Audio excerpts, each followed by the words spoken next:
এরকম নোটিফিকেশন দেখলে আপনি কখনো ভয় পাবেন না, ঘাবড়াবেন না। এটা হচ্ছে হ্যাকারের আইডি। এটার মধ্যে আপনি ক্লিক করলে দেখতে পারবেন যে তার একটা আইডি। আইডির মধ্যে দেখেন কিছু ফলোয়ার আছে। নিচে কিন্তু অসংখ্য আপনার লিঙ্ক দেওয়া আছে। এই লিঙ্কে যদি আপনি ক্লিক করেন তাহলে সরাসরি আপনার আইডিটা তাদের নিয়ন্ত্রণে চলে যাবে। তারা হ্যাক করে আপনার আইডিটাকে নিয়ে যাবে। তাই এই ধরনের নোটিফিকেশন পেলে কখনোই আপনারা ক্লিক করবেন না। ক্লিক করলে বিশেষ করে নতুনরা এই ধরনের ভুলগুলা করে থাকে। এই ধরনের ভুল করে তাদের আইডি অথবা পেজ তারা হারিয়ে ফেলে। তাই পরে কিন্তু পরবর্তীতে তারা কিন্তু আবার হাই হুতাশ করতে থাকে, আফসোস করতে থাকে যে আমার আইডি নিয়ে গেছে। ভাই, এই ধরনের নোটিফিকেশন ফেসবুক টিম কখনোই আপনাকে দিবে না।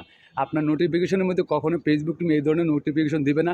আর এই ধরনের নোটিফিকেশনগুলো দেয় শুধুমাত্র হ্যাকাররা, মানুষের আইডিগুলো হ্যাক করে নিয়ে যায়।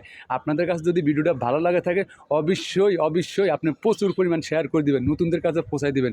নতুনরা যেন তাদের শিক্ষা নেয়, যেন তারা এই ধরনের নোটিফিকেশন আসলে তারা যেন ক্লিক না করে। ক্লিক করলেই কিন্তু তারা কিন্তু এখানে তাদের আইডিটা হারিয়ে ফেলবে।